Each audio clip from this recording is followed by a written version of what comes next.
চলো বাবা, আজকে তুমি আর আমি মাকে গিয়ে বলে একটু বিরিয়ানি করতে, ঠিক আছে? হ্যাঁ চল। বলো কি হয়েছে?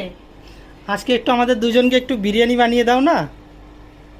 তুমি বাইরে একটু যাও, এত রোদ্রু আর এর মধ্যে তুমি বিরিয়ানি খাবা? আরোহীও খেতে চেয়েছিল, আমিও খেতে চেয়েছিলাম। সত্যি? তুই খাবি সত্যি বলেছিস? হ্যাঁ এত গরমে আমি বিরিয়ানি কিভাবে বানাবো বলো তো? এত গরমে কেউ খায় নাকি বিরিয়ানি? তুমি এক প্লেট কিনে নিয়ে আসো দোকান থেকে, আর তো হয়ে যাবে। দোকানেরটা ভালো লাগে না। সব আছে? মশলা সব আছে? নিয়ে আসছো? হ্যাঁ নিয়ে আসছি, আমি গোপনে লুকায় নিয়ে আসছি। মানে তোমার সবকিছু রেডি আর আমাকে শুধু বলছো তুমি নিয়ে খাওয়ার জন্য নিয়ে আসছো আগে, আর আমাকে এখন বলছো তুমি? হ্যাঁ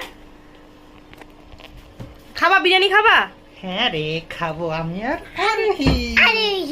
চলো ঠিক আছে বানাচ্ছি, চলো বিরিয়ানি বানিয়ে নিয়ে আসছি, ঠিক আছে? তোমরা তো দেখতেই পেলে বর আর মেয়ে বলল ওদের নাকি বিরিয়ানি খেতে ইচ্ছে করছে, তো সেই জন্য দেখো ওদের জন্য এখন আমি বিরিয়ানি বানাতে হবে এই গরমের মধ্যে। তোমরা তো সবাই জানো বাইরে প্রচণ্ড পরিমাণে গরম, এত গরমে মানে এত রিক্সি খাওয়ার কি ভালো, তবুও দেখো ওদের জন্য বিরিয়ানি বানাবার জন্য প্রথমে বরকে বললাম বিরিয়ানি বানাতে তো অনেকটাই সময় লাগবে, তো তুমি একটু চালগুলো ভিজিয়ে দাও তাহলে একটু সুবিধা হবে। তারপর আমার বর চালটা ধুয়ে এদিকে আবার চলে এসেছে আলু কাটার জন্য।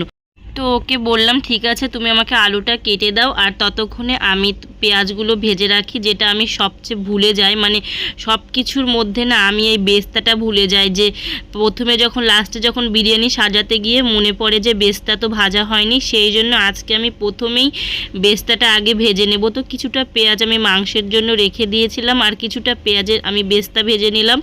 এবার ভাজানোর পর ভাবছি যে মাংসটা কিছুটা ম্যাগনেট করে রেখে দিই, মানে পুরোটা ম্যাগনেট করে রেখে দিই, তাহলে ভালো হবে, তাড়াতাড়ি সুবিধা হবে। তো সেই জন্য দেখো প্রথমে আমি এই মাংসের মধ্যে দিয়েছিলাম রসুন পেঁয়াজ, তারপরে আদা রসুন কাঁচা লঙ্কার পেস্ট আর লবণ হলুদ দিয়ে ভালো করে মানে ম্যাগনেট করে রাখার জন্য রাখছিলাম। তারপরে একটু কাশ্মীরি লঙ্কার গুঁড়ো দিলাম, গুঁড়ো দেওয়ার পরে এখানে দিয়ে দিলাম কিছুটা মানে দুটো টমেটো কেটে দিয়ে দিলাম। দেওয়ার পর এটা ভালো করে একদম সুন্দর করে ম্যাগনেট করে ভাবলাম এটা যদি ম্যাগনেট করে রাখি তাহলে তো অনেকটাই সুবিধা হবে, সেই জন্য আমি এটা সুন্দর করে টক দই দিয়ে মাখিয়ে ম্যাগনেট করে রেখে দিলাম। আর তারপরে দেখছি আমি যে মাংস রান্না করব, মানে এটা মাংসের আলু আর রসুন ভাজা হচ্ছিল। তারপরে দেখো 4 পিস যে আলু আমি প্রথমে ওটা সেদ্ধ করে নিয়েছিলাম, হাফ সেদ্ধ করে, তারপরে ওটাকে আমি ভেজে নিলাম মানে বিরিয়ানিতে দেওয়ার জন্য। তারপর এদিকে আমি মাংসটা তুলে দিয়েছিলাম, আর এদিকে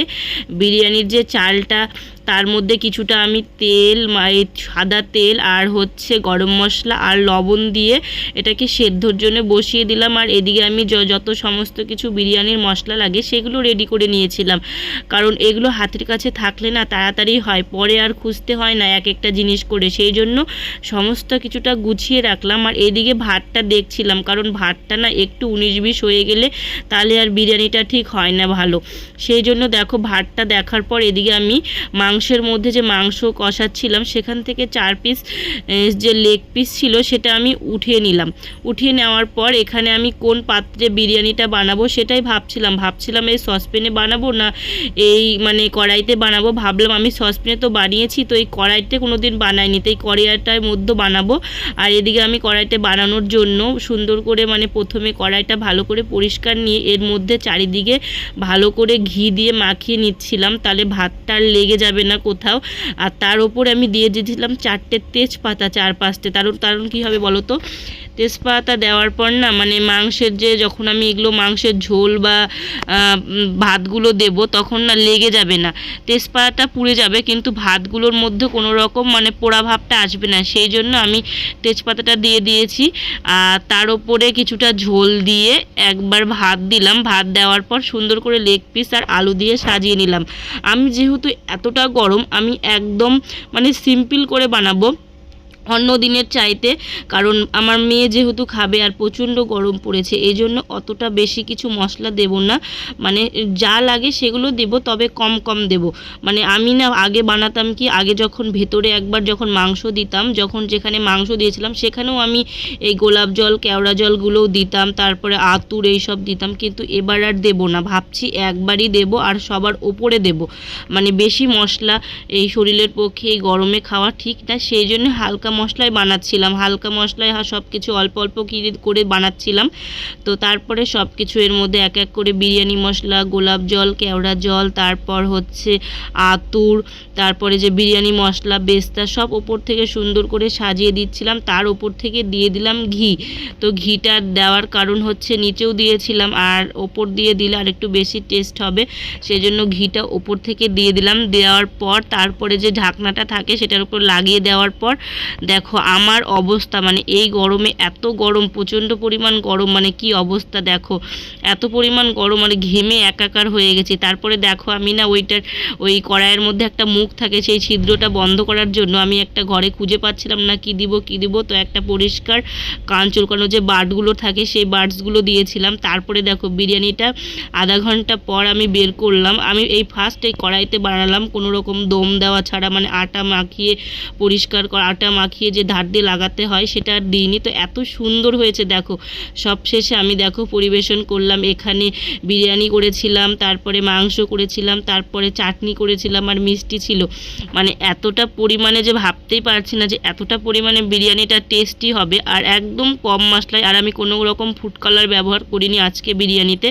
দেখো তবুও কত সুন্দর একটা কালার এসেছে, আর আমি বেশি ঝোলও করিনি, বিরিয়ানিটা একদম শুকনো শুকনো করেছি, তবুও আমার কাছে এতটা ভালো লেগেছে, আর আমার বরের কাছেও ভালো লেগেছে, আর আমার মেয়ে তো খেয়ে বলেছিল দারুণ হয়েছে। আর খাওয়ার পর দেখো পুরো পাত, মানে পুরো পাত সবার পরিষ্কার, একদম পুরো সব হাড় ছাড়া আর কিছুই থালের মধ্যে নেই, একটা ভাতও মনে হয় দেখাতে পারবে না তোমরা যে পড়ে আছে, মানে এতটাই টেস্টি হয়েছিল। আমরা যা বিরিয়ানি যেটুকু বানিয়েছিলাম সবটুকু একদম পুরো মানে শেষ করে দিয়েছি একবারেই। তারপরে বর আবার শেষ পাতে একটু দই খাচ্ছিল, টক দই, আমাকে বলছিল আমি খাবো নাকি, আমি তো জীবনেও টক দই খাই না, তো আমাকে এমনিই মজা করছিল। তো ভিডিওটা তোমাদের কেমন লাগলো, ভালো লাগলে অবশ্যই পাশে থাকবেন, টাটা।